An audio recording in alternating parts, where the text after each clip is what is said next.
Salut à tous les amis, c'est Loïc, bienvenue dans le carré pour un nouvel épisode. Évidemment avant, tu t'abonnes, t'appuies sur la petite cloche, important la petite cloche, sinon tu ne seras pas prévenu de toutes les vidéos. Et puis tu peux aussi me retrouver sur Twitter et sur Instagram, alors t'hésites pas, voilà, tu t'abonnes et puis comme ça on s'écrit, on se met des messages et puis on voit comment on va.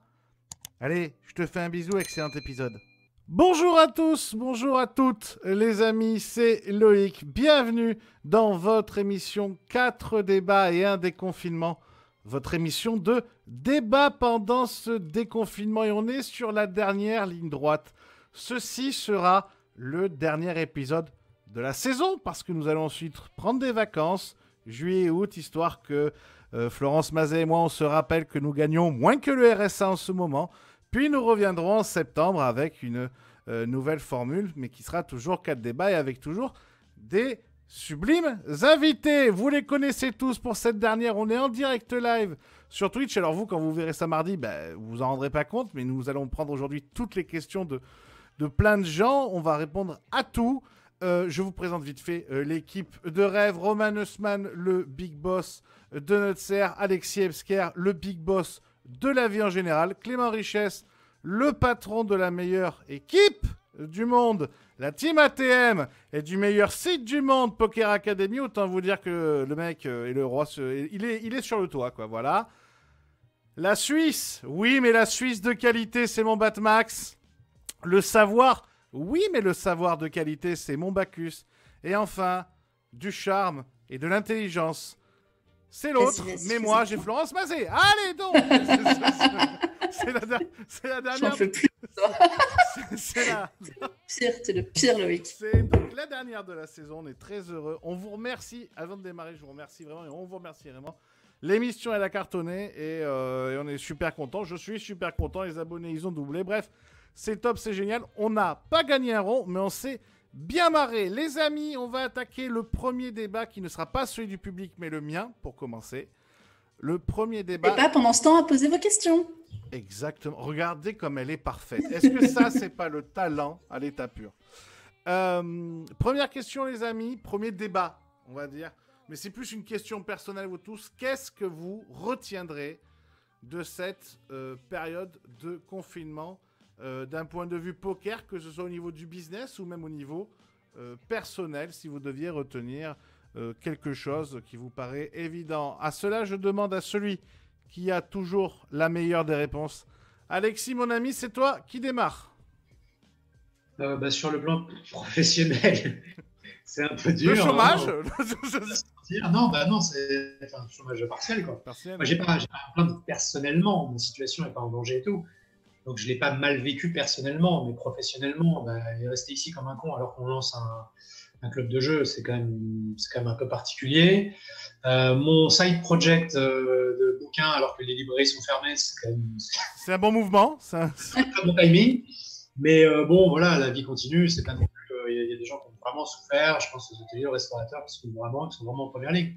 Moi, je le vis pas mal. Après, l'industrie du poker, c'était une période vraiment très très particulière, avec un énorme boost du online et puis une paralysie totale du live. Donc c'est évidemment pas drôle, hein, mais je veux dire c'est intéressant à regarder parce que c'était complètement imprévisible et puis les conséquences sont considérables. Ok, mon Batmax. Avant tout, l'émission 4 débats et un confinement, je veux dire, qui a complètement révolutionné le monde du poker français. Et c'est pour ça que je vais le garder à partir de septembre, c'est parce qu'il est très fort. Il sait quoi dire. Non, en tout cas, non, plus sérieusement, je vais enfoncer une porte ouverte. J'ai pas entendu, Alexis.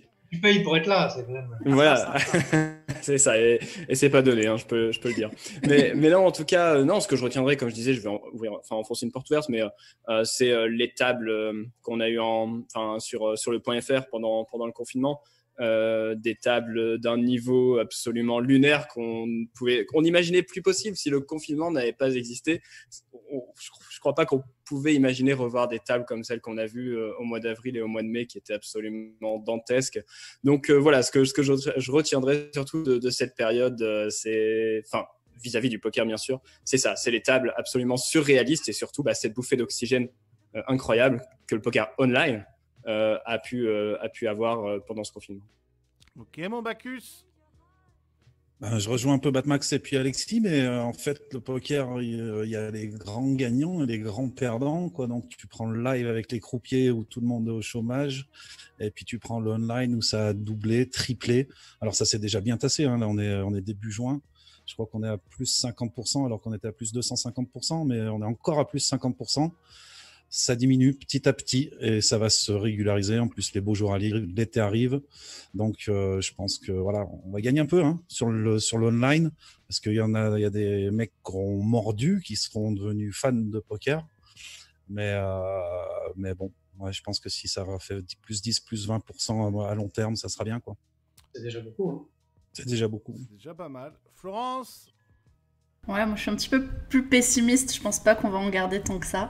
Ça se voit déjà sur les tables là, dernièrement, cette semaine. Enfin, depuis déjà un petit moment, mais là encore plus, là, ces 2 dernières semaines.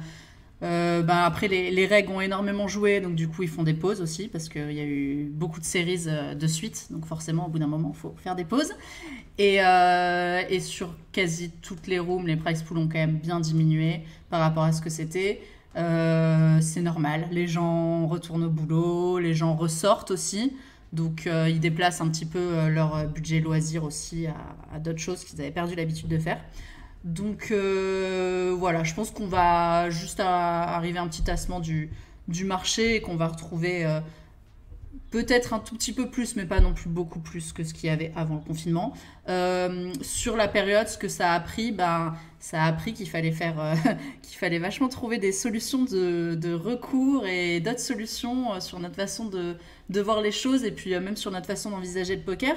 Je pense que pour les rooms, ça a été l'occasion de se dire, le live, c'est le flou, donc il faut qu'on fasse plus de choses online. Pour les organisateurs de tournois, pareil, de trouver des partenariats comme WPT et Texas Poker l'ont fait, de trouver des partenariats avec des rooms online pour proposer des tournois online. Il y a eu quand même beaucoup de choses, ça a pas mal bougé.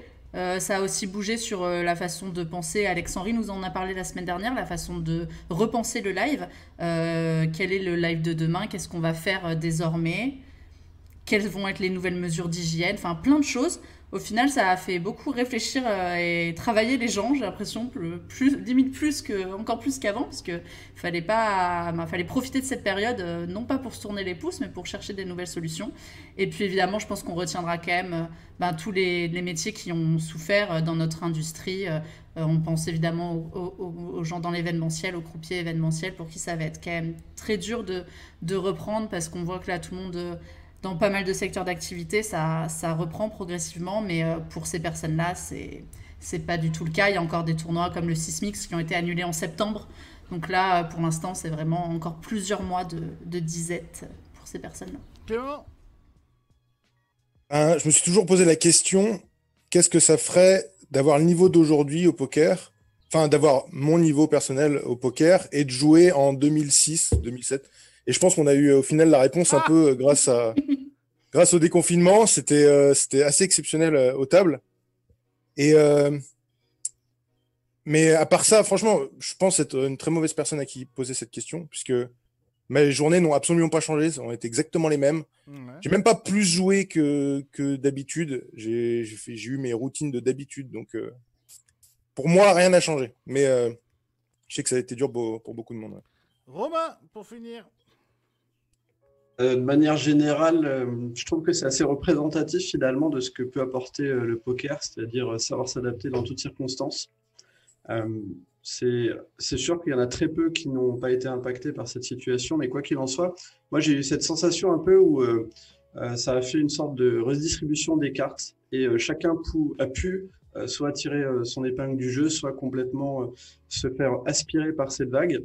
Et de toute façon, ça va être encore le cas pendant quelques mois. Donc, tout le monde a encore son jeu à faire, que ce soit dans le poker ou ailleurs. Et ouais, hein, c'est comme d'hab, toujours les meilleurs qui s'en sortent. Donc, c'est super intéressant d'un point de vue compétitif. Quand on aime bien le challenge, ça nous permet de savoir ce qu'on vaut. Voilà. Oh là là, et il est devenu excellent. Première émission, il parlait 28 heures. Maintenant, le mec est condensé en 2 secondes. C'est devenu un professionnel. Alors, bonjour à Marco, bonjour à JBPOC, bonjour à la Marmotte, bonjour à la Mythe, bonjour à... bonjour à tous. On va prendre la première question que je reçois et qui m'a été beaucoup demandée d'ailleurs. Les amis, j'aimerais Votre avis, ça c'est Marco qui nous le demande.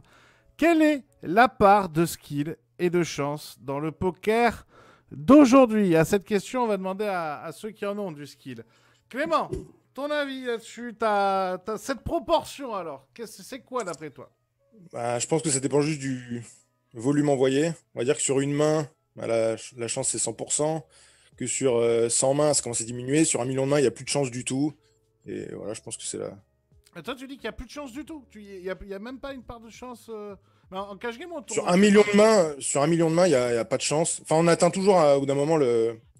En tournoi, c'est un peu différent parce que le temps de faire 5000, 6000 tournois, ça va te prendre 1 an pour certains, 2 ans pour d'autres. Et en l'espace de 2 ans, on évolue énormément en termes de niveau. 1 million de mains, c'est aussi, ça va prendre 1 an, 2 ans au joueur de cash game, mais je pense que le niveau d'amélioration en cash game est plus petit. Ça va être des petits edges, en tout cas, je pense en high-stakes. En MTT, il y a tellement de différentes facettes dans le jeu que je pense qu'il y a encore une plus grande marge d'amélioration. Ouais. Ok. Romain? Alors, ce que j'aime bien dans cette question, c'est que c'est très subjectif dans le sens où la chance, la définition qu'on en a, elle est différente. Pour ma part, j'aime bien la définition d'évoquer la chance comme la limite de ses compétences. C'est-à-dire que plus on le sera mec, il taclait la gorge. De quoi? Non, vas-y. Non, j'aime bien, vas-y. Ouais, non, mais plus on est compétent au final, et plus le facteur chance va diminuer. Donc, c'est à chacun de savoir comment il veut que la chance l'impacte au final. Voilà, donc à chacun de la créer, sa chance. En gros, c'est ça. Je suis pas trop d'accord. Vas-y, Clément. Non, parce que peut-être que ce que tu entends par chance, c'est gagner ou perdre, mais on peut avoir de la chance en étant énormément gagnant. Tu vois, genre en haut, il y a toujours une différence. Quand tu es break-even, tu vas pouvoir gagner un petit peu ou perdre un petit peu. Quand tu es vraiment très mauvais, tu vas perdre beaucoup ou perdre un peu moins. Mais il y aura toujours de la chance là-dedans. Et je pense que c'est de ça dont Romain parle. Ok. Romain? Ouais, juste une chose. En fait, quand je pense à la chance, je pense pas exclusivement à la variance, les downswing et les upswing. Je pense aussi aux rencontres qu'on peut faire qui peut complètement changer la carrière d'un joueur de poker. Si tu rencontres ton mentor qui va t'accompagner jusqu'au bout, au final, ça vaut beaucoup plus que gagner un one-time dès le début de ta carrière. Tu vois. Et il y a plein de variables inclus dans la chance, en tout cas c'est la façon dont je vois la chance dans sa globalité, qui fait qu'au final, est-ce que le plus important c'est de run good pour ta carrière de poker? Je pense que c'est un facteur mineur sur l'ensemble de toutes les variables qu'on peut avoir. Batmax? En ce qui me concerne, c'est intéressant parce qu'à l'origine, j'aurais répondu exactement ce que Clément a répondu, à savoir, voilà, tout dépend de ton volume et à mesure que ton volume augmentera, la chance n'existera que de moins en moins et jusqu'à disparaître. Cependant, ce que Romain soulève, c'est effectivement la problématique de la chance beaucoup plus globalisée en prenant en compte, comme il le disait, d'autres variables que j'avais pas forcément en tête lorsqu'on a posé cette question, et forcément ces variables sont assez intéressantes et peuvent s'avérer, comme le disait Romain, plutôt déterminantes. Donc j'ai rien à ajouter, je trouve les deux réponses se complètent bien et voilà. Bon, vu qu'on a beaucoup de questions, je vais pas vous poser à chaque fois à tout le monde. Alexis, Bacchus, Florence, est-ce que l'un d'entre vous veut finir de répondre à cette question ou pas? Ça va, c'est bon. Après, si, juste dire quand même que la chance est ultra importante en live, où même un joueur qui joue beaucoup de live va faire 100 tournois dans l'année. C'est ce que tu vas faire en 3 jours de MTT ou 4 jours. Donc, pour le live, la chance, à mon avis, est plus prépondérante que pour le online, où tu peux faire un gros volume, quoi. Mais en live, c'est évident, tu peux badrun toute ta vie en live. Genre voilà. le meilleur joueur, il peut badrun toute sa vie en live. Eh oui. Il fait pas assez de volume. Je sais. Jamais. Ah non, pardon, je suis nul. Pour conclure cette question, je prendrai une réponse de 1988 Wattles qui nous dit 100% la chatte. Question suivante, question de la mythe 60. Qu'est-ce qui va changer? Ça c'est pointu la question. Qu'est-ce qui va changer avec l'ANJ par rapport à l'Argel? Donc l'ANJ qui sera la suite ou la suite de l'Argel, mais qui va regrouper plus de choses, je crois.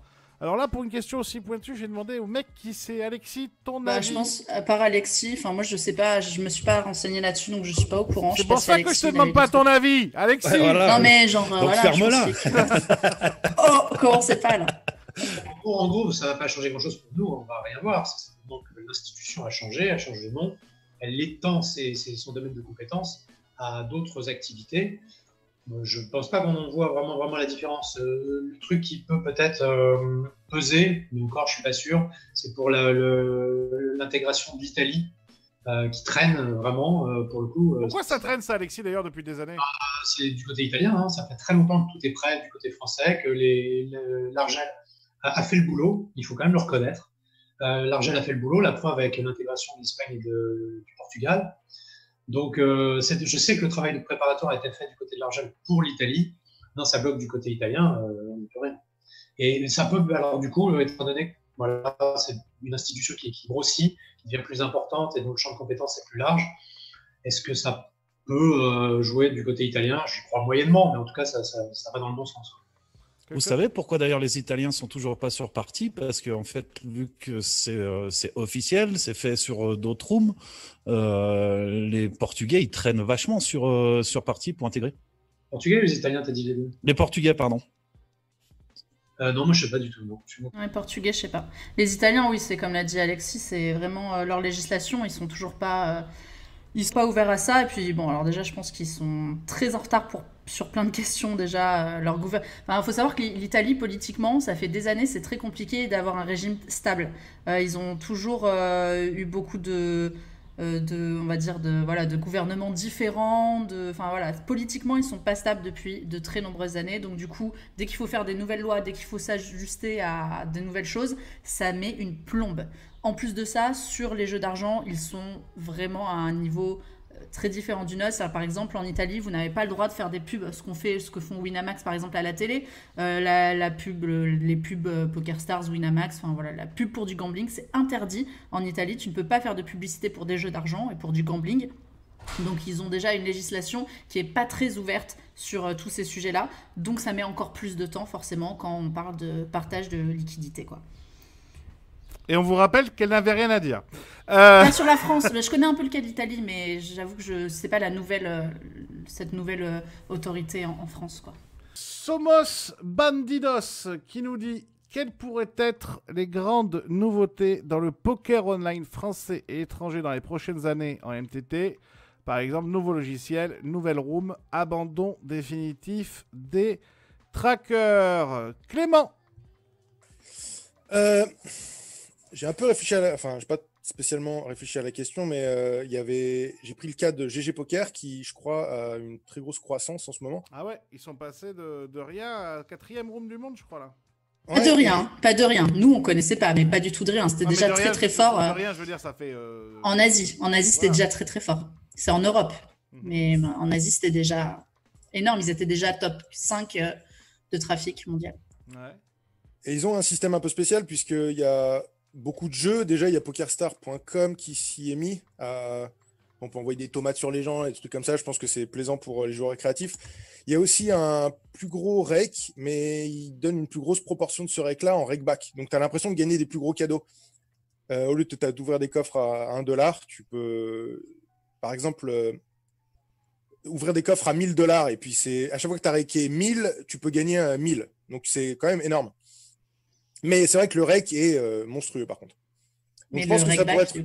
Ouais, je pense que ça pourrait être une bonne façon, c'est de prendre plus, mais d'offrir plus. Le rake, de toute façon, les joueurs récréatifs ne le voient pas, mais ils voient les cadeaux. Et je pense que ça pourrait plus les inciter à venir jouer sur le site. Ok. Alexis? Moi, je suis toujours étonné. Alors, j'ai pas vu du tout la skin de GG Poker, mais je suis très étonné qu'en 2020, on ait des skins et des animations qui sont aussi pauvres. On est au Moyen-Âge de l'informatique et de l'Internet. Si tu montres, j'avais déjà eu ces propos il y a très longtemps avec toi, Loïc, si tu montres à des créateurs de jeux vidéo ce que c'est que le poker en ligne et tu leur dis que ça ramène des milliards, je pense qu'ils te regardent avec des yeux ronds, quoi. Et ils se foutent de ta gueule.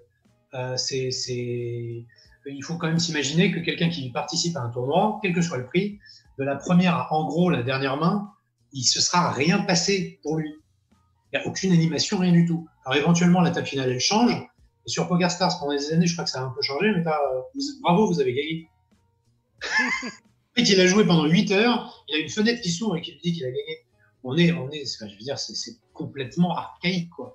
Donc, tant qu'on n'aura pas compris qu'il faut entraîner le joueur, et justement, je parle du récréatif, les règles qui sont ici, ils s'en foutent. Mais le joueur récréatif, au bout de 2 heures, s'il n'a pas trop de mains, il se fait carrément chier, quoi. Donc, il faut l'accompagner. Ça n'a jamais été fait, c'est complètement délirant.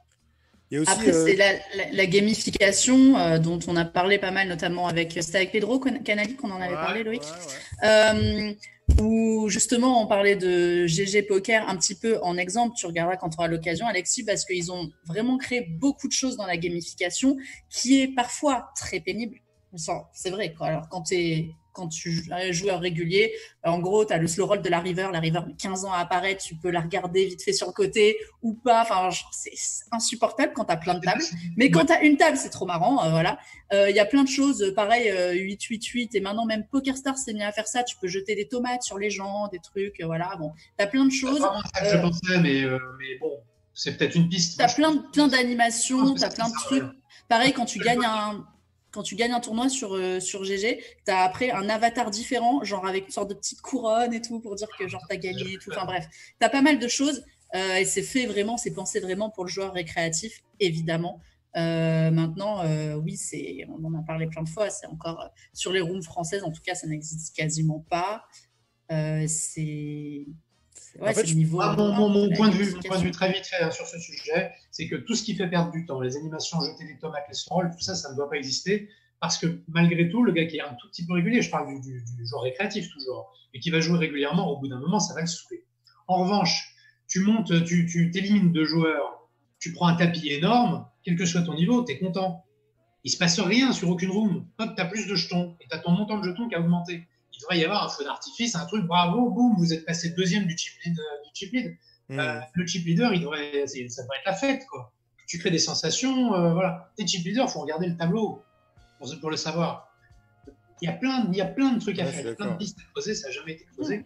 Du développement ultra simple, hein, on ne parle pas d'animation 3D avec réalité virtuelle, c'est des trucs très simples qui créent des émotions à des joueurs qui ont besoin de ça. Batmax. Je pense que j'ai rien à ajouter sur cette question. À peu près tout ce que je voulais dire a été dit, donc voilà. Bacchus.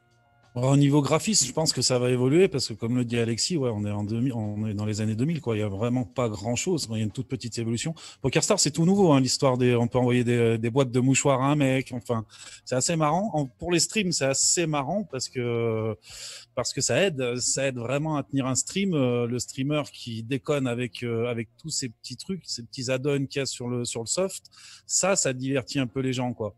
Donc c'est une petite évolution. Après, la grosse évolution qui pour le moment a fait un bid, c'est la 3D et la réalité virtuelle, quoi. Parce que PokerStars a essayé de se lancer. Moi, j'ai testé avec un casque de 3D. Alors déjà, pour le moment, on peut jouer qu'en argent fictif. Et c'est encore pas top, quoi. C'est encore les graphismes. Pareil, les graphismes sont très limites. Ça lag de temps en temps.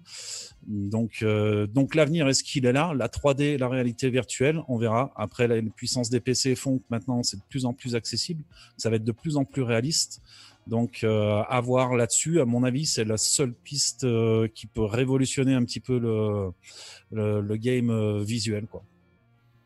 Romain, Florence. Il a parlé de quelque chose aussi. L'arrêt définitif des trackers, c'est quelque chose que je vois très souvent, ça. Que les trackers, c'est pas normal, il faut l'arrêter. Alors, les coachs, Clément, ton avis? Est-ce qu'on doit arrêter les trackers? Je sais que ça fait énormément peur aux fiches, aux joueurs récréatifs, mais pour moi, le tracker, en fait, quand le fiche est à la table, je sais que c'est un fiche. Et les fiches, généralement, je vais pas avoir 3000 mains sur le mec, donc en fait le tracker va être inutile. Je vais avoir son VPIP, PFR, 3 bêtes, c'est tout. Et au final, c'est un peu inutile à utiliser. Je vais le voir au bout de 5 minutes à la table. Je trouve que le tracker, pour moi, c'est ce qui rend le poker intéressant, puisqu'on est en train de créer des stratégies qui vont combattre les stratégies adverses.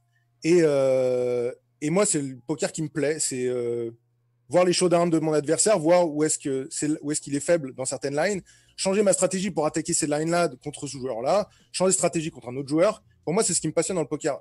Je sais que les joueurs récréatifs pensent que c'est un avantage incroyable, qu'on a toutes les statistiques, qu'on est devant notre PC, qu'il y a plein de trucs qui apparaissent sur notre écran, mais enfin, je m'en sers pas contre les fiches pour le coup. Tu vois. Donc, Romain? Il y a la possibilité de l'abandon, mais il y a aussi la possibilité de le donner disponible à tous, dont c'est GG Poker qui l'a fait. Donc, au final, l'un ou l'autre, ça répond à la même chose. Je pense que le mieux est de le mettre comme ça. Ils peuvent aussi prendre conscience que c'est un petit peu surestimé, que c'est pas ce qui va donner la réponse de ce qu'il faut faire avec la main. Donc, ouais, voilà. En gros, c'est ça. Max? Ouais, bah je rejoins les copains là-dessus. Bon, voilà, le tracker, moi, je considère que ça, c'est assez important de le garder malgré tout. Après, il peut exister aussi d'autres solutions hybrides, comme au moins avoir la possibilité d'importer les mains, comme on peut le faire sur party.com après les sessions, mais ne pas utiliser le HUD pendant. Alors, sachant que sur party.com, c'est un petit peu embêtant parce que tous les pseudos sont en incognito, donc malgré tout, c'est pas extraordinaire pour travailler le jeu, mais ça permet au moins de traquer ses propres résultats. N'oublions pas que le tracker aussi a permis à beaucoup de joueurs, et évidemment, j'en fais partie, de détecter aussi des anomalies chez d'autres joueurs, des bots ou en tout cas des joueurs assistés, etc. Donc, je considère effectivement que s'il y a une solution à poser à cette problématique, elle est davantage de démocratiser finalement le tracker, comme le disait Romain, plutôt que de le diaboliser et de l'interdire. Il y a aussi quelque chose, puisque on parle de tracker, on pourrait peut-être enlever le HUD, par exemple, et laisser le tracker, parce qu'on parle des coachs scammers, je ne sais quoi. Enfin, si jamais on n'a pas de tracker, on ne pourra jamais connaître les résultats de personne, et du coup, ça posera beaucoup de problèmes. C'est juste, ça peut être une des autres solutions hybrides également, exactement, c'est-à-dire de ne plus avoir les statistiques in-game, mais au moins d'avoir un dit tracker pour suivre ses propres résultats et analyser éventuellement à froid le jeu des adversaires. Et juste pour parler de ça, si jamais les trackers sont interdits, je vous assure qu'on trouvera des trackers faits par des Russes, qu'il faudra payer je ne sais pas combien, et puis il y aura des trackers. Donc, je pense même que du coup, ça serait possible de l'avoir que quand tu es vraiment très bon, ou en tout cas que tu as de l'argent à mettre dedans, et ça ferait une encore plus grande disparité entre les joueurs. Parce que les joueurs récréatifs n'auront jamais accès. Par contre, les joueurs professionnels vont passer par des tierces personnes. Donc, moi, je pense que c'est pas une bonne chose. La répression, c'est pas bien. Question suivante, question de monsieur Raboun. Raboun qui nous dit salut à tout le monde. Ma question est la suivante. Pourquoi le poker, qui est un jeu de réflexion technique, tactique, n'est-il pas plus développé chez les jeunes, c'est-à-dire les moins de 18 ans? Je pense que les rooms ne le feront pas, car forcément pas d'argent, mais je pense que les joueurs de haut niveau qui deviennent coach en ligne devraient y réfléchir. Les enfants sont vecteurs et le poker aurait tout à y gagner. On est presque 100. Merci beaucoup. Alors, est-ce qu'on devrait plus attirer le jeune enfant vers le milieu du poker? À cette question légèrement compromettante, un seul homme pour y répondre. Un seul homme, oui, celui qui a écrit cet excellent bouquin. Cet excellent bouquin, et avec votre esprit, il en a vendu des tonnes avant le confinement, pendant le confinement et après le confinement. Regardez les critiques sur Internet, c'est un excellent bouquin. Vous avez bien compris que je parle d'Alexis. Alors Alexis, devons-nous approcher un peu plus les enfants pour le poker? La chose fondamentale, c'est que c'est interdit. On n'a pas le droit de démarcher les mineurs. Donc déjà, voilà, le problème est clos. Mais ce qu'il n'y a pas... Le problème du jeu d'argent, c'est le fait d'être un jeu d'argent, c'est tout. C'est que c'est avant tout du gambling. C'est du gambling, c'est un jeu d'argent. Oui, mais on a tous appris. Je vais même aller plus loin. Si on démarche un média, par exemple, qui a une trop grosse proportion de mineurs dans son audience, on est répréhensible. On peut se prendre une amende de l'argent. Donc, voilà, le débat est clos. Après, est-ce que ça serait souhaitable? Si on considère qu'effectivement c'est une discipline comme un sport, on a eu un débat là-dessus, que c'est un jeu de réflexion, sa question est très bien posée. Oui, évidemment, il faudrait s'entraîner plus tôt, former son esprit davantage au range et tout, GTO. Ok. N'empêche que c'est un jeu d'argent, c'est un jeu où on peut se ruiner, on peut se broquer complètement. Et je ne suis pas certain qu'un gamin de 15 ans, 16 ans, 17 ans ait suffisamment les pieds sur terre, suffisamment de maturité pour se dire je vais mettre 10 000 euros et je vais bien gérer ma bankroll et tout. Je pense qu'il y a quand même un danger. On connaît tous le poker, donc on ne va pas se mentir, les problèmes d'addiction, ils sont minoritaires. N'empêche qu'ils existent. Et ces gens-là sont en vraie détresse. Ce sont des détresses humaines. Donc il faut quand même se préserver et préserver les autres de ça. Un mineur, c'est quelqu'un qui peut se mettre en danger tout de suite, immédiatement. On parle d'abandonner des études avant le bac. Ça peut être catastrophique. Donc je ne pense pas quand même qu'il y ait vraiment des pistes à creuser de ce côté-là. Même s'il y a un marché, il y aurait de l'argent à faire, mais l'argent, c'est pas tout non plus. Il y a quand même des destins brisés qu'on peut éviter, quoi. J'ai compris la question différemment. J'ai compris la question, est-ce que les coachs n'ont pas envie d'investir dans des jeunes comme des centres de formation font en football, en préparation de quand ils auront 18 ans? C'est pas Oui, mais con. c'est pareil. Il faut les faire jouer. Il faut les faire jouer. Donc, Ouais, mais on peut les faire jouer contre un bot. Hein. Là, on peut s'entraîner contre des bots, argent on peut fictif, quoi, s'entraîner pas avec en argent de fictif. l'argent, quoi. Parce que, ouais, on peut enlever totalement la question de l'argent dans le poker, parce que c'est une question de jetons. Mais je pense qu'il y a quelque chose de fondamental là-dedans, c'est que quand on voit, par exemple, Rafael Nadal et prenez qui vous voulez, Federer jouer en finale, si jamais on leur fait faire 20 finales, ils vont peut-être faire 1-1. Le problème, c'est qu'au poker, si on met les deux meilleurs joueurs du monde, il n'y en a aucun qui fera de l'argent. Alors que on prend les deux meilleurs joueurs du monde de tennis, les gens vont payer pour voir cette retransmission-là. Et du coup, même si eux, ils sont break-even l'un contre l'autre, ils vont quand même générer de l'argent. Alors qu'au poker, ça marche pas comme ça. Il faut être meilleur, largement meilleur que les autres pour pouvoir en générer. Et du coup, on atteindra un moment où les gens viendront juste break-even et avec le rake, ça deviendra plus possible de gagner. Et donc, il faudra toujours, je sais pas comment on pourra faire, peut-être passer sans argent, mais avec le spectacle, comme aux échecs, par exemple. Chose comme ça, je sais pas trop. Les amis, sur cette question, est-ce que quelqu'un d'autre veut intervenir? Après, c'est pas le poker en lui-même qui est interdit au niveau des enfants, parce que si tu fais une pub TV pour leur faire gagner des bonbons, à la limite, tu vois qu'ils jouent au jeu des 7 familles ou qu'ils jouent au poker, voilà, c'est un jeu de cartes. Donc c'est peut-être ça le but de la question, c'est est-ce qu'on ne devrait pas trouver des pistes pour que les ados ou les enfants même jouent à ce jeu de cartes plutôt que de jouer à d'autres jeux de cartes auxquels ils jouent, quoi.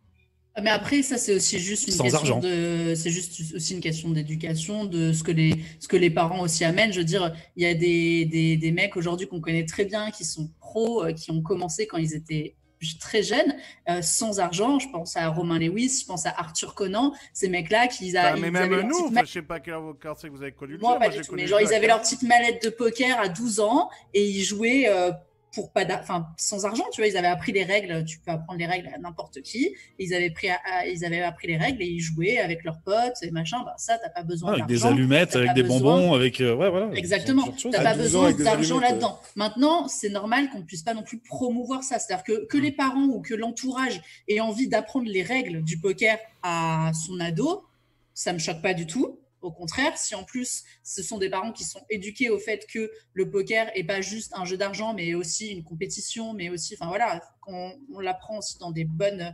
mentalités, quoi. Ben c'est cool, quoi. Mais après, on peut pas. C'est normal que sur une plus grande échelle, on puisse pas faire la promotion parce que ça reste quand même un jeu d'argent. Jean Bautru, pour le coaching poker, quand même. On va enfin pouvoir commencer à dire du mal des gens. Pour le coaching poker, donc, est-ce que n'importe quel joueur gagnant peut s'autoproclamer coach de poker, puisqu'on voit bien que ça va du petit joueur qui gagne 20K par an, et déjà 20K par an, je trouve ça pas si mal, à mon avis... il y a des coachs qui gagnent beaucoup moins. Il y a des coachs à mon avis qui gagnent beaucoup moins, à celui qui gagne plusieurs centaines de milliers en nice tech. Alors, Clément, Romain, je vous écoute. Est-ce que tout le monde peut se proclamer coach? J'ai beaucoup parlé, je vais laisser... Allez, vas-y, Clément. Ok, vas-y, je te sens chaud. Je suis toujours chaud. Ouais. Non, je pense que c'est une question intéressante, puisqu'on pourrait se dire que n'importe quelle personne qui peut aider une autre personne pourrait être coach. Après, ça dépend toujours de la somme d'argent qu'il demande pour cette aide-là. Mais moi, personnellement, je ne prendrais jamais un coach que je ne connais pas, sans leur demander ses courbes. Si jamais il me donne des graphes, je ne peux pas prouver que c'est lui, je ne le prendrai pas.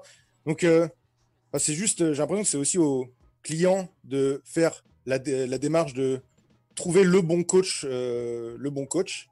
et d'être sûr de ses résultats, etc. Donc, ouais. Je pense que quand tu es en L2, un mec de NL10 peut t'aider. Ouais. Mais du moment où il ne te demande pas 100 € de l'heure, c'est bon. Ouais. Ok. Romain. Cette question, de toute façon, c'est pas qu'une question liée au coaching de poker, puisque aujourd'hui, l'entrepreneuriat, c'est en train d'exploser, c'est en train de devenir une mode, et c'est la même chose. On distingue le même constat, qui est que beaucoup de personnes s'autoproclament conseillers en entreprise, sans avoir forcément les qualités requises. Et justement, c'est là le problème. Quelles sont les qualités requises? Et il y a quelque chose, moi, qui me fait rire dans ce domaine de coaching, que la communauté poker n'a pas encore pris conscience, c'est que on définit un bon coach par rapport à ses qualités en tant que joueur, alors que ça n'a rien à voir. Et ça, c'est vraiment quand même un énorme paradoxe de vouloir voir les courbes de résultats d'un joueur de poker pour savoir s'il a les compétences nécessaires pour coacher. Logiquement, si on cherche un coach, si on veut connaître son expertise, on devrait regarder en priorité quelles sont ses compétences en tant que coach et quel est son background en tant que coach, qui il a coaché, combien de temps ça fait qu'il a coaché, qu'est-ce qu'il a mis en place dans sa structuration de programmation qui va permettre à la personne de réaliser une plus-value en termes de compétences et d'améliorer son niveau de jeu. Voilà, c'est ça qu'on devrait poser comme question. Et aujourd'hui, c'est pas le cas. La première chose qu'on veut savoir, c'est s'il est gagnant, est-ce qu'il a généré 20 cas par an ou 100 cas par an, alors qu'au final, ça ne veut absolument pas dire que ça va être un bon coach. Et donc, du coup... c'est intéressant ce que tu dis, ça va un peu à l'encontre, oui, de ce que mais, ouais, bah, tout à fait. Attends, mais je suis d'accord avec toi, mais il y a aussi une question de savoir. Tu vois, un mec qui gagne 20 cas par an, il a peut-être pas le savoir d'un mec qui a 100 cas par an, et du coup, il a juste rien à transmettre. Donc, je suis d'accord qu'il y a une différence entre être joueur et être coach, mais il faut aussi... être spécialiste de poker pour pouvoir l'enseigner. Bah, tout dépend du niveau que tu veux enseigner. Si tu veux enseigner quelqu'un les bases du poker, tu vas pas avoir forcément besoin d'avoir joué tout le circuit international live. Donc, c'est une question de référentiel. Et quoi qu'il en soit, moi, je pense qu'un petit pro, un joueur qui a, je sais pas, par exemple, même 5000 heures de poker à son actif et qui a fait 1500 heures de coaching, a beaucoup plus de probabilité de coacher convenablement quelqu'un que quelqu'un qui a fait 15 000 heures de poker et qui a même pas 20 heures de coaching. Évidemment, il y a une base que tu peux lui enseigner, qui est nécessaire. Donc, je pense que c'est un non-sens de se dire qu'il a besoin d'une base technique, puisque de toute façon, souvent, même on va dire les moins légitimes à coacher ont un minimum de base. Ils ont au moins 1000 heures de jeu, quoi. En tout cas, ce que soulève Romain est intéressant dans le sens où, effectivement, dans la communauté, il existe une forme de paradigme où un coach de poker n'est qu'un joueur de poker très gagnant ou qui crush effectivement les très hautes limites, alors qu'évidemment, la question est beaucoup plus complexe que ça. Premièrement, parce qu'effectivement, on peut avoir des joueurs, on le sait très bien, de très très hautes limites qui vont être très décorrélés de ce qui se passe en micro-limites et leur coaching, par exemple, serait possiblement inefficace. Deuxièmement, parce que, comme le soulève Romain, je pense que c'était peut-être le cœur de son argumentaire, c'est que si on résumait un coach à ses qualités de joueur de poker, c'est catastrophique. Un coach, c'est incroyablement... ça doit avoir bien d'autres qualités que ça. Et je pense que veut dire Romain, c'est qu'il y a des joueurs qui sont probablement moins performants sous les tables, moins doués, qui jouent peut-être des limites moins hautes et qui sont de meilleurs coachs que les meilleurs joueurs de poker du monde, précisément parce que être coach, c'est une relation de confiance avec quelqu'un, c'est développer des outils tout simplement pour transmettre des concepts, des connaissances. Je suis sûr qu'il est même possible, en poussant le bouchon, d'être un bon coach en ne jouant que très peu au poker et d'être un mauvais coach en étant très gagnant au poker. Bref, la question est très intéressante et ce que soulève Romain est important. Voilà, je pense vraiment qu'un coach de poker, si on n'utilise que le référentiel des gains, c'est presque grotesque. Alors, toutefois, c'est normal que la plupart des gens se posent cette question. C'est normal parce que ça reste, selon moi, un prérequis malgré tout. Je crois que le joueur qui coach un autre a effectivement le devoir d'être gagnant sur la limite sur laquelle il coach ou une limite ou deux supérieure.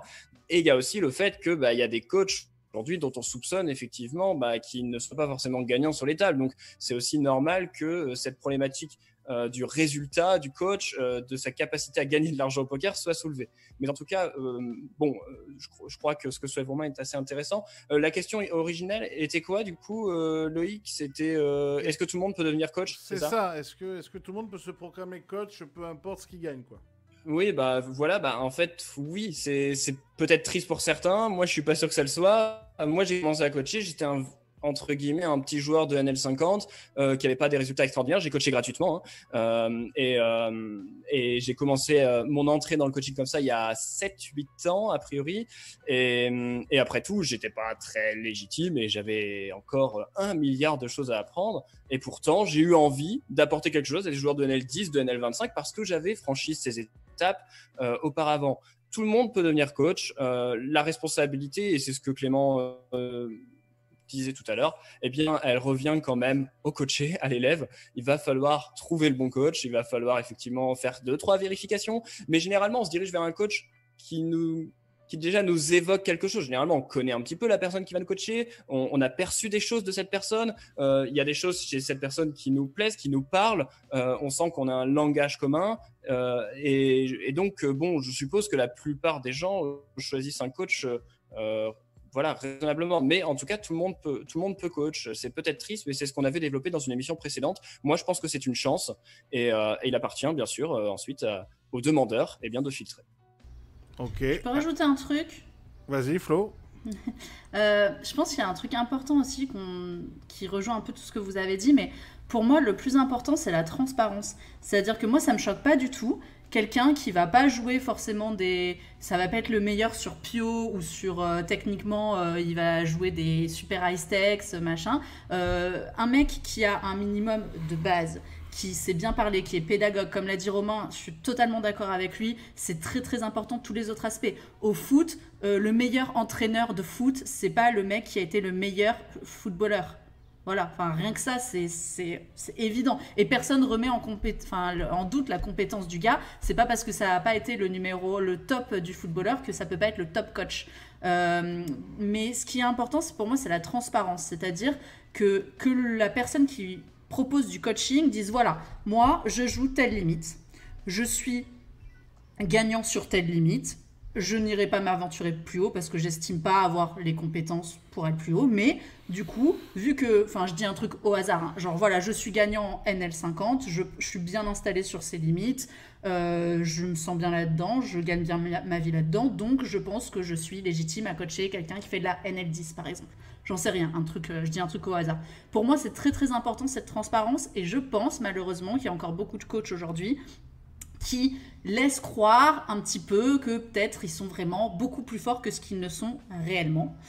Et c'est là où est le problème. Balance des noms, on a besoin d'audimat, balance des noms. C'est pas une question de nom en fait, c'est de là d'où vient la défiance des gens envers le coaching. C'est que en fait, il y a certains coachs qui à un moment donné ont laissé planer un peu le doute en disant moi je crush entre guillemets, moi je fais plein de moi je suis trop fort, je suis hyper fort en technique, je suis hyper fort en tout, je vais pouvoir vous apprendre plein de trucs, alors qu'en fait la personne s'est pas vraiment appuyée sur des bases très claires de nous dire voilà mon Sharkscope, voilà mon machin, voilà sur les limites sur lesquelles je joue, et voilà, à laisser un peu espérer ou à laisser croire qu'elle était plus forte que ce qu'elle n'était vraiment. Et je pense que c'est juste ça en fait. Moi, ça me choquerait pas du tout un mec qui est au contraire, je trouve ça même mieux, un mec qui est pas forcément un gars qui joue des high stakes, mais qui, genre, je sais pas, est un très bon joueur de 10 à 50 euros online, qui gagne de l'argent en jouant juste des MTT 10 à 50. Peut-être que s'il jouait des MTT à 200 balles, il gagnerait pas d'argent, mais il estime que sur ces fils-là, il s'est bien adapté, il a réussi à gagner de l'argent et tout, et du coup, il veut coacher des gens sur ces limites-là qu'il gère. Et moi, si je veux jouer ces limites-là, j'ai pas besoin d'un mec qui crush sur les 250, parce qu'en plus, comme l'a dit Batmax, et je suis d'accord avec lui, il y a des mecs qui vont jouer hyper high stakes et qui peut-être savent plus comment ça joue sur des 10 balles, et qui donc du coup, pour coacher un mec qui joue des 10 balles, c'est quand même compliqué, parce que faut savoir s'adapter et tout. Donc voilà, pour moi, le numéro 1, c'est la transparence, et du moment où les gens sont transparents, qu'ils vendent, qu'on sait pourquoi on y va, et là, il n'y a aucun problème de devenir coach, même si on joue que des 5 balles, quoi. Putain, si on n'a pas perdu 30% d'audimat, c'est un miracle. Romain. Oh, t'es méchant. Moi, je pense qu'on est tous responsables. Je m'inclus également. Je parle vraiment tous responsables par rapport à ça, parce que justement, on se doit de changer cette problématique que je vous partageais juste avant, qui est ce non-sens de concentrer notre énergie à savoir si le coach est compétent par rapport à ses compétences en tant que joueur.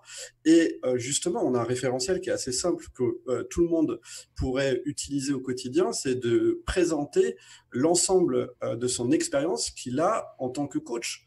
Et là, c'est facile de crédibiliser quelqu'un. Tu vois, Clément, si on mettait officiellement aujourd'hui la liste de toutes les personnes qu'on coach qui seraient disponibles à tout le monde, au public, et le public pourrait se dire, purée, ils coachent ces gars-là, mais comment ça se fait qu'ils coachent des pros qui sont super forts et qui gagnent beaucoup? Comment ça se fait qu'ils leur font confiance? Et là, les joueurs auraient un référentiel et pourraient se dire, OK, il y a des chances que ce soit un bon coach. Et ils pourraient même aller directement demander, parce que moi, c'est ce qui m'arrive, et je suis sûr que toi aussi, ça t'arrive, des personnes qui viennent nous demander de les coacher et qui nous disent j'ai contacté un tel joueur qui m'a dit que tu le coachais depuis un moment, il m'a dit que c'était super, du coup j'aimerais bien venir.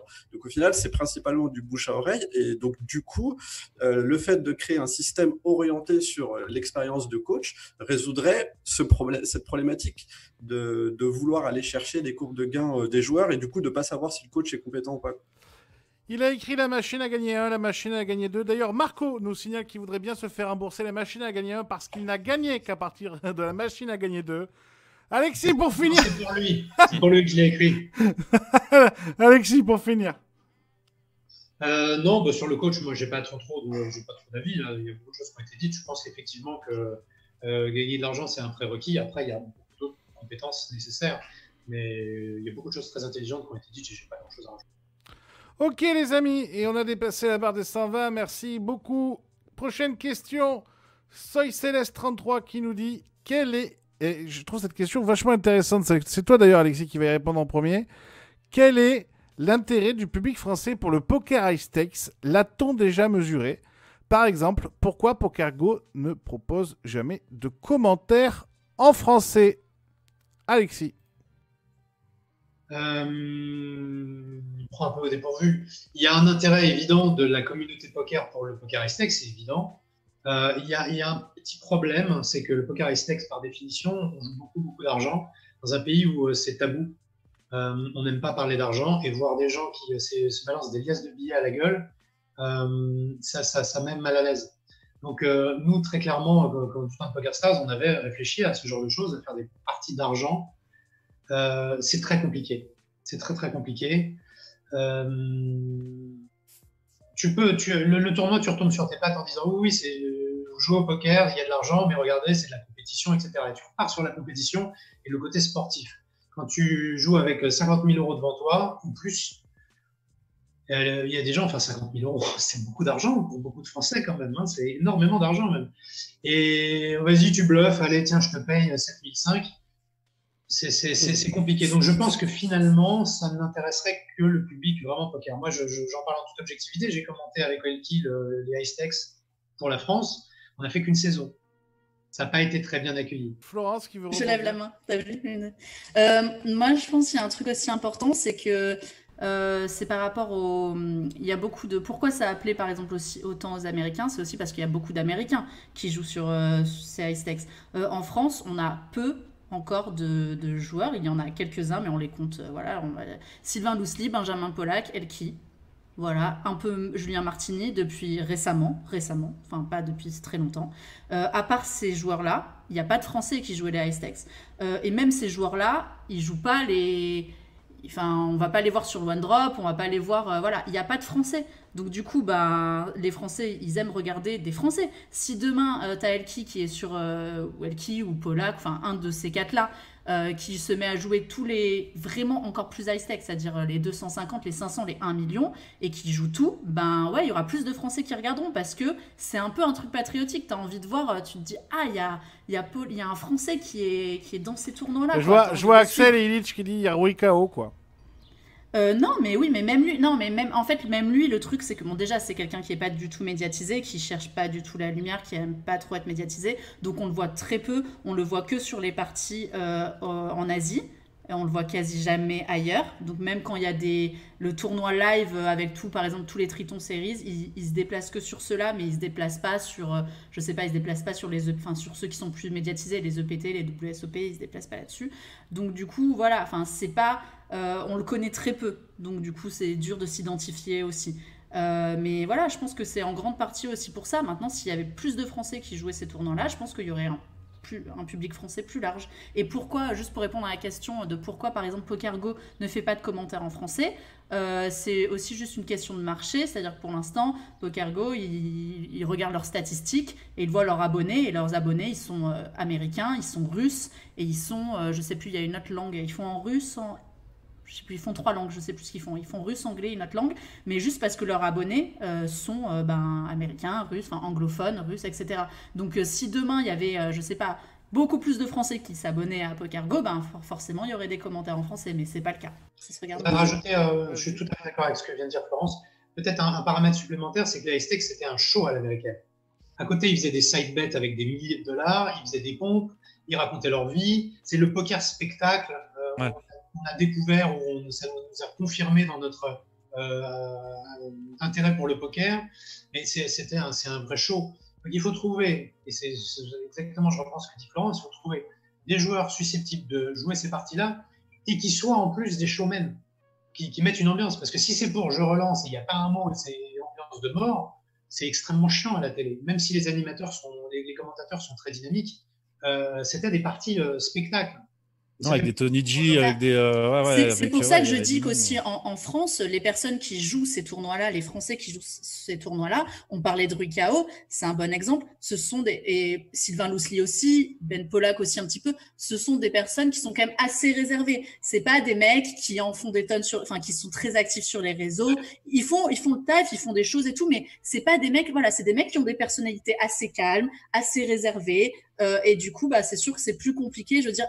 Honnêtement, à part elle qui est un petit peu plus excentrique, qui fait un peu plus de choses et tout, les autres, voilà, non seulement ils recherchent pas plus que ça la médiatisation, mais en plus ils ont un caractère qui font que forcément ils sont pas là à se mettre vachement en avant et c'est plus dur peut-être de s'identifier ou d'être vachement à patte. Je trouve que ça démontre aussi une manque de connaissance du poker de la part du public français en général, parce que quand on regarde par exemple un match d'échecs ou un match de golf, il n'y a pas un bruit au golf. On pourrait dire que c'est embêtant, mais il y a quand même plein de gens qui regardent parce qu'on comprend à quel point il faut se concentrer pour pouvoir faire du mieux, marquer le moins de points possible. Mais j'ai l'impression qu'au poker, en fait, on a tellement envie que ce soit un show, on a envie que quelqu'un crie, qu'il y ait de l'argent au milieu, que les gens gamble au final. Et je pense qu'il y aura un moment où il y aura un shift entre le moment où là, on est en train de parler du poker gamble au poker high stakes, et je pense que quand le public se rendra compte que c'est très poussé comme réflexion, on pourra peut-être regarder du high stakes à la télé avec personne qui parle. C'est toujours la même chose, c'est une question d'offre et de demande, quoi. Genre, la demande, je pense, pour les gens aujourd'hui, comme tu le dis, c'est plus des joueurs récréatifs qui, pour leur faire suivre du poker pendant de longues heures, il faut qu'il y ait un petit peu autre chose, un petit peu des à côté ou un petit peu de spectacle. C'est ça qui va les faire suivre parce que sinon, je pense que les gens sont pas bêtes et qu'ils ont évidemment conscience que quand tu joues des énormes sommes ou quand tu as un certain niveau de poker, tu le prends comme du sport de haut niveau et donc il faut se concentrer et tout. Mais du coup, c'est pas très intéressant à suivre. Mais j'ai envie de te dire non parce que je vais prendre mon exemple. Je me rappelle assez vividement quand j'ai commencé le poker, je me rappelle, je voyais tout le temps à la télé les gens avant de miser, réfléchir. Et ils prenaient une pause et ensuite ils misaient. Je me rappelle avoir joué contre mes potes et je faisais semblant de réfléchir. Il n'y avait rien qui se passait dans ma tête. J'attendais avant de miser. Tu vois, donc je pense qu'en fait, quand on ne sait pas à quel point le poker est complexe, on n'arrive pas à s'en rendre compte. Ok, on passe à la question suivante de Somos Bandidos qui nous dit: est-ce que dans les 10 prochaines années, les streamers poker feront les mêmes chiffres que les streamers de jeux vidéo actuels? Exemple, Lex Velius, comme en parlait Florence lors d'une des dernières émissions, qui a dépassé les 50 000 viewers simultanés pendant son Deep Run. Les amis, on va demander à celui qui stream. Ici, c'est Romain. Ça me fait penser à la même question. Est-ce qu'il va y avoir une deuxième vague du coronavirus? Et vu que je ne suis pas Dieu, je ne sais absolument pas ce qui sera dans 10 ans. Non, mais Dieu non plus. Ouais. Donc ouais, honnêtement, c'est très compliqué. 10 ans, déjà, 3... si dans 100 ans, peut-être, ouais. C'est plus facile d'avoir raison dans 100 ans que sur une échelle de 10 ans. Honnêtement, j'en sais rien du tout. Florence. On verra bien. Moi, je pense pas, juste parce que je pense que, comme j'ai déjà dit, que le marché... bon, là, si on parle de France, parce que le reste, tu peux pas trop parler, je sais pas exactement, mais peut-être que sur du marché asiatique, des streamers asiates vont peut-être faire une tonne de viewers, ouais, mais je pense que sur le marché français européen, ça pourra pas faire les mêmes scores juste parce que il y a un marché qui est assez mature et donc le public qui s'intéresse au poker est quand même moindre que celui qui s'intéresse aux jeux vidéo. Voilà. Clément. Je pense du moment où il n'y aura pas de nouveauté, comme en parlait Alexis, avec des nouveautés dans le jeu. On remarque d'ailleurs que les jeux meurent petit à petit les uns après les autres, et c'est tout le temps les nouveaux jeux qui reprennent la vedette. Poker reste le même jeu, et sans nouveauté, je pense pas que ça arriverait. Ouais. Ok, Batmax, Bacchus, Alexis. Ouais, je suis d'accord avec Clément, c'est-à-dire que à partir, enfin, je vois mal comment parce que la question c'est en gros est-ce qu'on va faire les mêmes scores dans les Twitch Poker que jeux vidéo par exemple, c'est ça? Non, c'est improbable. Enfin, je veux dire, le jeu vidéo c'est juste beaucoup plus. Je pense que c'est beaucoup plus adapté à Twitch, beaucoup plus adapté au spectacle. Il faudrait vraiment une révolution dans la manière de jouer au poker et dans la manière de l'animer pour que ça puisse atteindre des scores équivalents. Donc a priori, je suis plutôt pessimiste. J'imagine mal comment le poker pourrait faire des scores aussi incroyables chroniquement. Mais bon, je voudrais souligner quand même l'info qu'on a eue, c'est que Romain n'est pas Dieu. Et moi, c'est ce que je retiendrai de cette émission. Alexis. Je suis pas compétent pour juger. Je peux pas te dire. Je préfère pas dire. Aussi, une grande partie des personnes qui regardent Twitch sont des enfants, donc ça ne fonctionnerait pas aussi pour le poker. On voit, il y a une tonne de streamers et les plus connus touchent des ados, en très grande majorité des personnes de moins de 18 mineurs, ans. Ouais. Ok, Bacchus, pour finir. Non, mais après, de toute façon, le gaming, de toute façon, le jeu vidéo, c'est passé devant le cinéma. C'est la première industrie d'amusement au monde. Donc c'est ultra interactif, les jeux de guerre, il y en a pour tous les coups.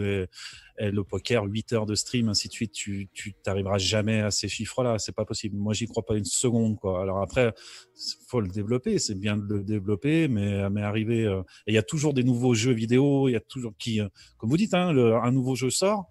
Des fois, en 15 jours, il se retrouve top 2, top 3 sur Twitch, quoi, où il y a une effervescence, il y a des pubs télé à coups de milliards d'euros. Donc c'est suivi, et le poker arrivera jamais au niveau du jeu vidéo, ça n'existera pas. Ouais. Moi, je vous partage quand même quelque chose qu'on a omis dans cette discussion sur le Twitch, c'est que il faut avoir aussi conscience qu'il y a une dimension qui est très importante dans l'univers de Twitch, qui marche très très bien, c'est les talk shows, où les gars vont pas forcément jouer, et donc il y a quand même ce côté besoin d'appartenance des gens à une communauté, le fait qu'ils connaissent le Twitcher, qui fait que ça peut regrouper beaucoup de personnes. Donc il n'y a pas que le jeu vidéo dans le Twitch, peut-être que même d'ailleurs...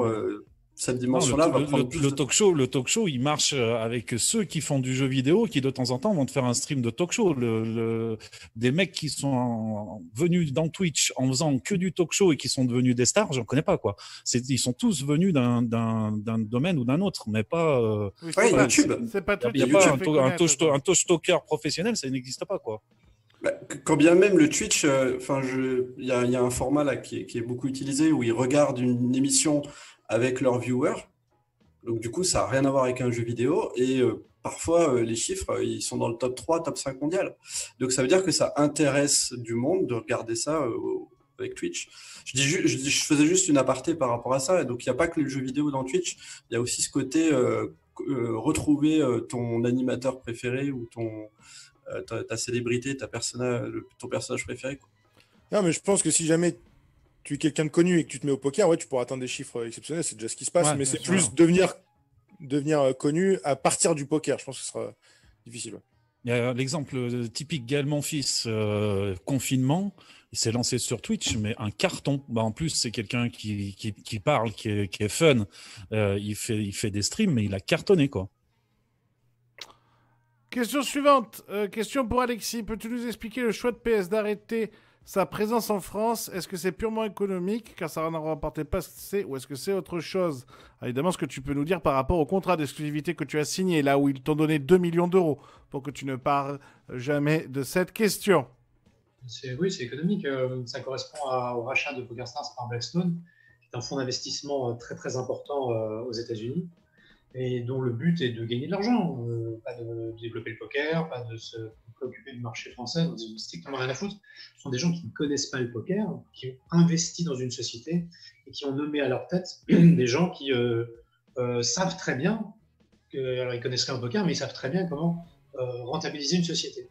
Donc des salaires, et particulièrement des salaires très chargés en France, c'est pas une scoop que les salaires en France sont très chers, très chargés, bah, c'est pointé du doigt, c'est très très facile.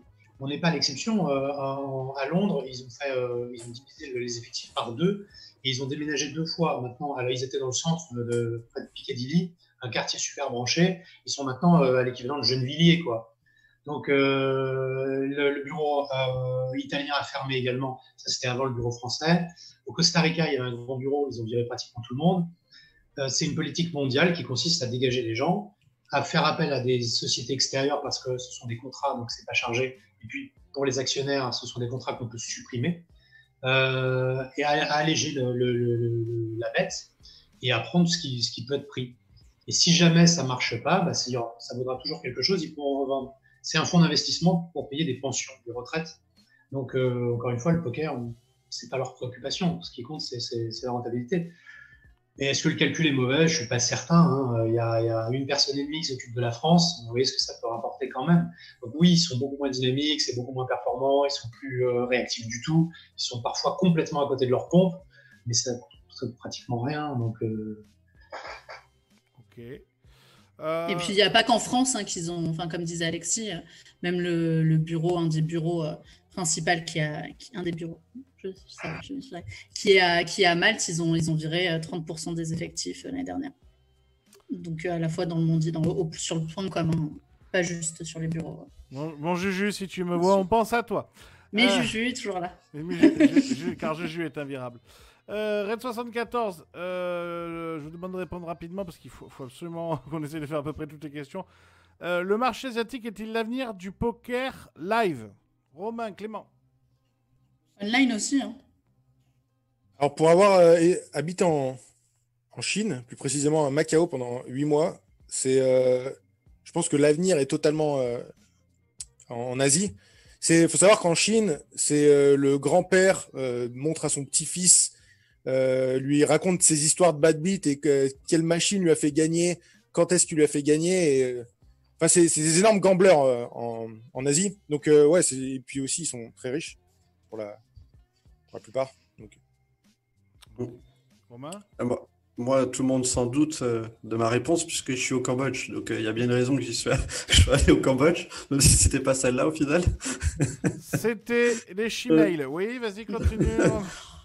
Non, en fait, il y a quand même une problématique aujourd'hui qui freine l'Asie, c'est qu'il y a pas mal de pays, c'est le cas de la Thaïlande et du Cambodge. Enfin, le Cambodge, le poker est légal, mais pour les expatriés, donc pas pour les locaux, pas pour les Cambodgiens. Donc, c'est encore particulier Cambodge, mais il y a encore quelques pays qui freinent justement cette dimension gambling qu'on peut avoir en Chine principalement.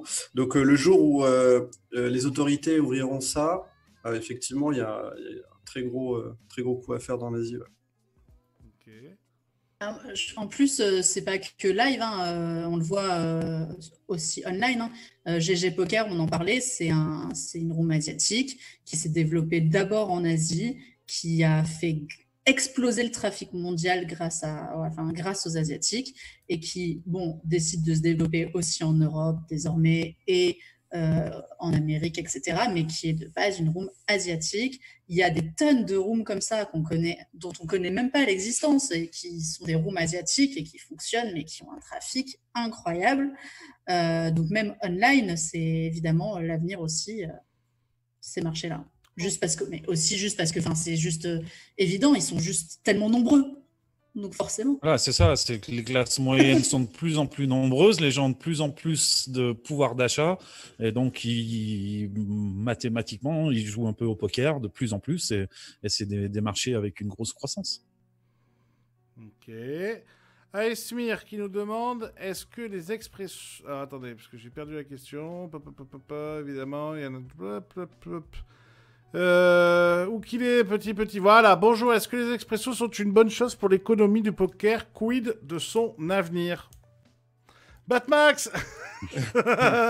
Non, je pense que ça s'est avéré être dans l'ensemble une bonne chose. Et d'ailleurs, les bilans trimestriels de l'Argel indiquaient plutôt cette tendance-là, c'est-à-dire que le déclin du poker était évidemment marqué rapport après rapport, mais cependant, les expressos ont permis dans l'ensemble de limiter la casse grâce justement à ce format qui de toute façon s'est imposé immédiatement et fonctionne toujours très bien aujourd'hui. Format rapide, format court, ça va vite, on peut gagner énormément. Enfin, je pense que ça remplit pas mal de critères qui permettent à des joueurs occasionnels justement de jouer au poker. Donc, oui, et Batmax, excuse-moi, je te coupe, et on peut gagner énormément. Oui, mais on peut gagner énormément en allant sur Spin for Win.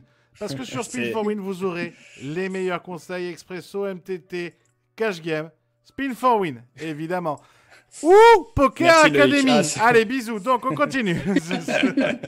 Exactement.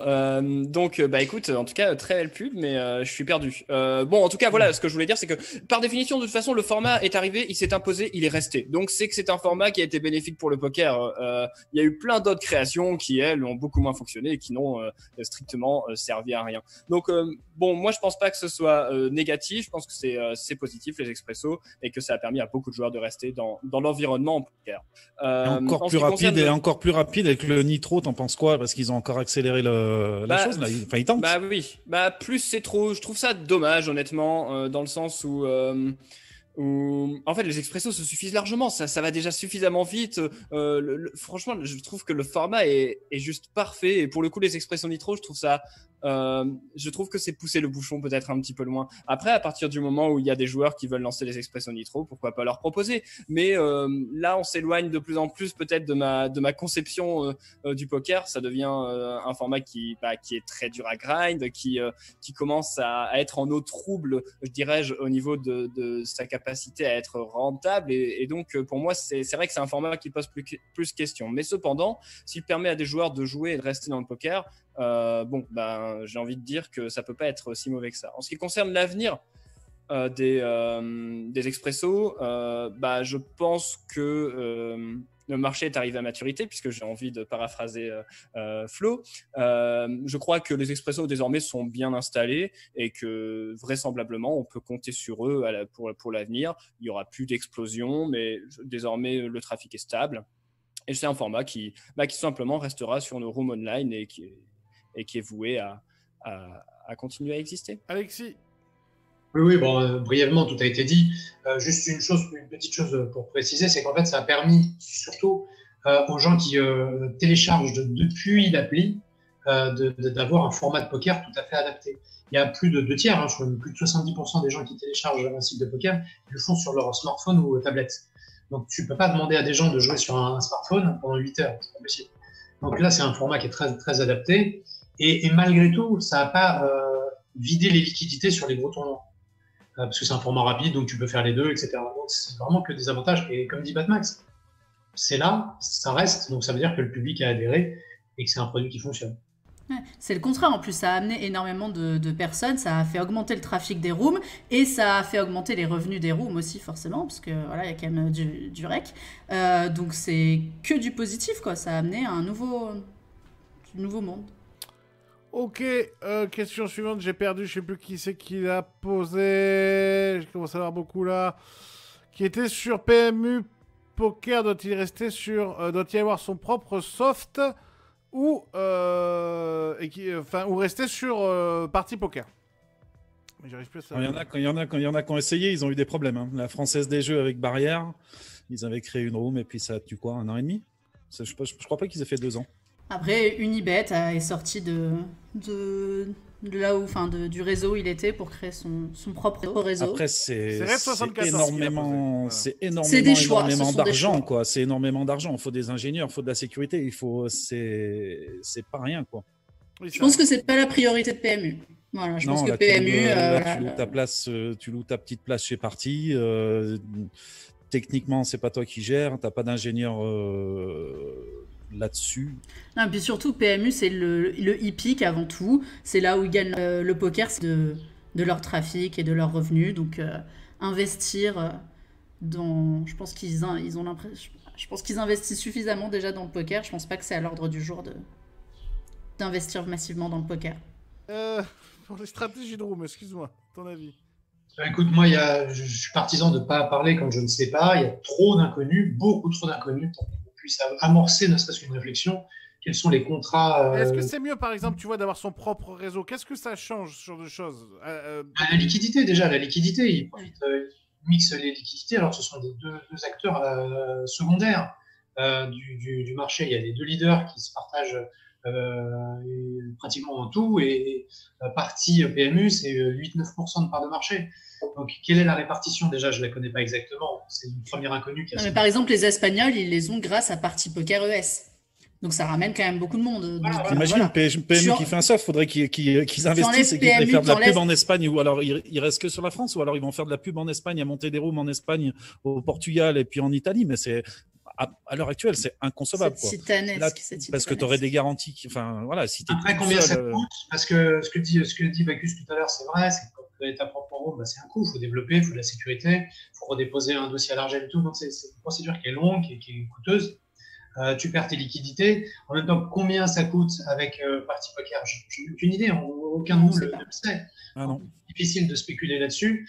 Il y a juste une chose que j'ai cru comprendre des gens de PMU, ce qu'ils m'ont dit à demi-mot, mais encore une fois, c'est à mettre entre guillemets, c'est qu'apparemment, c'est très contraignant. Ils ne peuvent pas lancer les tournois comme ils veulent, ils ne peuvent pas avoir la réactivité de quelqu'un qui décide de passer dans le bureau d'à côté et dire il faut qu'on développe ça tout de suite. On lance un tournoi immédiatement, voilà. Les amis, ça fait 1h30 qu'on tourne et certains d'entre nous, dont un monsieur qui a cet excellent bouquin, oh là là, avec votre esprit qui fait de la promotion par ton sommet. Donc, vous allez voir ce bouquin. Avant de conclure cette émission, une dernière question, ce sera la mienne, les amis. Qu'est-ce que vous souhaitez quand nous allons nous retrouver tous ensemble en septembre pour une nouvelle saison de 4 débats? Qu'est-ce que vous souhaitez comme bonne nouvelle ou comme changement ou comme truc positif ou négatif pour le poker? Bref, quel changement serait-il intéressant d'y avoir quand on sera de retour? Moi, par exemple, je serais évidemment très heureux si le poker live revient, mais bien sûr avec cette crainte qu'on ne se mange pas le plexiglas, les masques, les vis sur la tête et tout le bazar. Chacun a une petite envie. Romain, c'est toi qui démarre. J'étais en train de chercher, donc je te dis après. Est-ce qu'il y en a un qui a une idée? Ouais, moi, j'aimerais bien une bonne grosse deuxième vague pour qu'il y ait encore plus de monde sur le online, quoi, et plein de streams, quoi. Est-ce que je vais avoir le temps de pouvoir censurer ça? Je suis pas sûr. Alexis? Moi, je voudrais être payé pour cette émission. Ah, il y aura aussi. Alors, il y aura un sponsor, mais il y aura aucun risque. Les clubs ont ouvert au moment où il y a eu... Enfin, en fait, ça a été quand même une période assez terrible de dire les clubs, au moment où on ouvre enfin, après des années, après tout ça, on n'a pas le temps au final de s'installer parce que direct on ferme. Moi, j'espère juste, voilà, comme ça je vais dire mon avis, que ça va pas freiner le développement de ces clubs-là. J'espère que le club Charon va réussir à ouvrir et qu'on va avoir droit aux beaux événements qui étaient prévus, c'est-à-dire un partenariat avec les WSOP qui était annoncé. J'espère qu'on l'aura quand même en France. J'espère qu'il y aura de nouveau des beaux tournois à Paris. J'espère que les clubs ne vont pas faire faillite à cause de ça. Voilà, on a entendu Partouche qui avait racheté le club Berry. Moi, si je peux espérer quelque chose, c'est voilà, j'espère que le poker à Paris va réussir enfin à vraiment se redévelopper et que les clubs vont réussir à bien fonctionner. Voilà. Ça, c'est beau. Ça, c'est beau. Batman. D'ailleurs, pour répondre à la question que tu m'as posée, non, il y a Mindia qui, dans le chat, qui a donné une bonne réponse. C'est les championnats inter-room françaises. On en a déjà parlé pendant un débat. Ouais. Ou interteam. Interteam. Moi, personnellement, je m'ennuie dans le poker. Je trouve que c'est assez redondant de grinder, étudier, grinder, etc. Et ça apporterait un vent nouveau de voir un peu de rivalité gentille et de voir un peu plus de sang. Voilà ce que je souhaite pour septembre. On va réussir. Je vais rebondir sur ce que tu viens de dire, Clément. On est en train de réfléchir à ça, pas que pour nous, mais pour essayer de voir s'il y a des choses à faire au niveau français.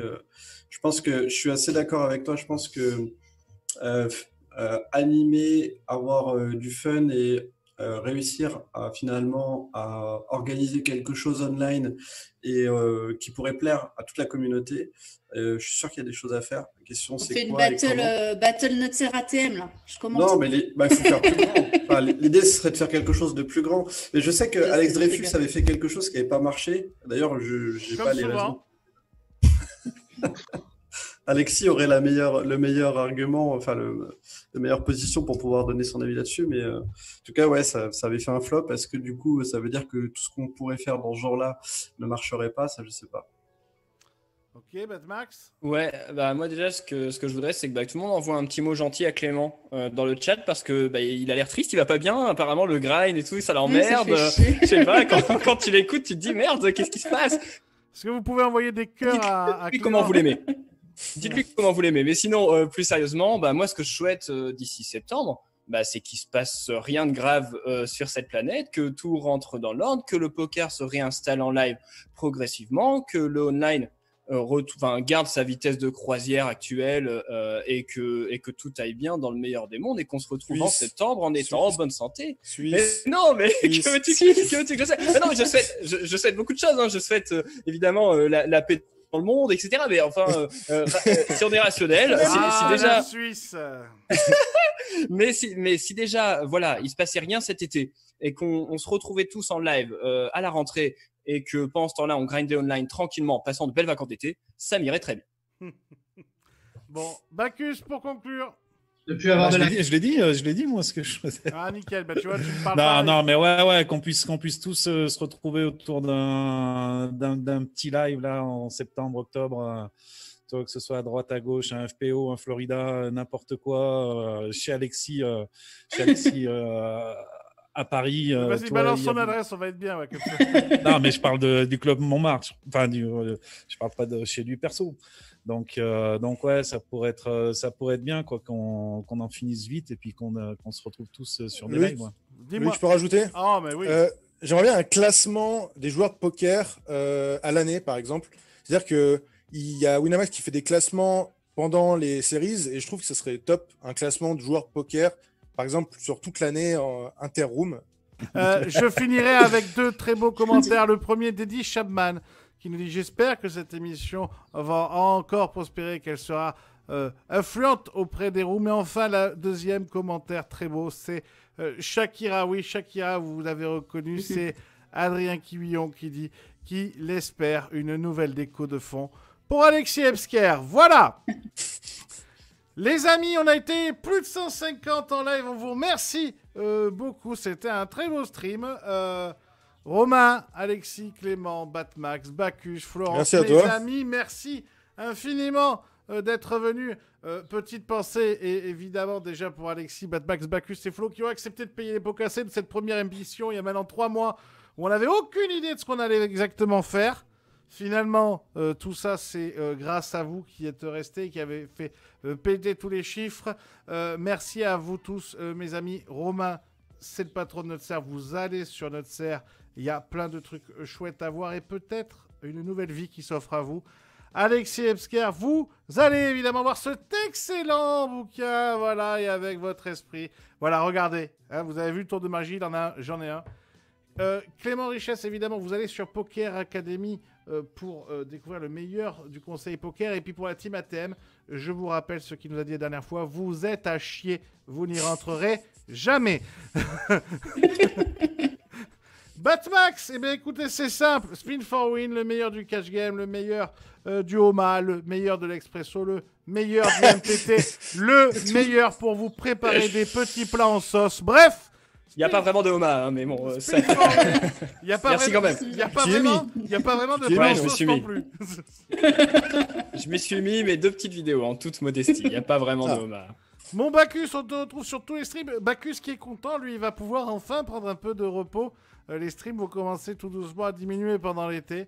Et puis, on le retrouve évidemment à la rentrée. Enfin, le meilleur du journalisme féminin en France, puisqu'elle est toute seule, c'est notre Florence Mazet. Poker Report, vous le savez, vous allez voir des magnifiques articles, parce que c'est ça, quand on a du talent, c'est ça, la presse française. Merci les amis, je vous fais des très gros bisous, je vous fais des bisous à tous dans le chat, et puis je vous fais des bisous surtout à tous qui regardaient cette émission On revient début septembre. Toujours l'envie de faire des débats et on espère un tout petit peu moins de virus. On vous fait des gros bisous. Passez un excellent été. On vous fait des gros bisous. Ciao, ciao, ciao. Bisous. Ciao. À bientôt.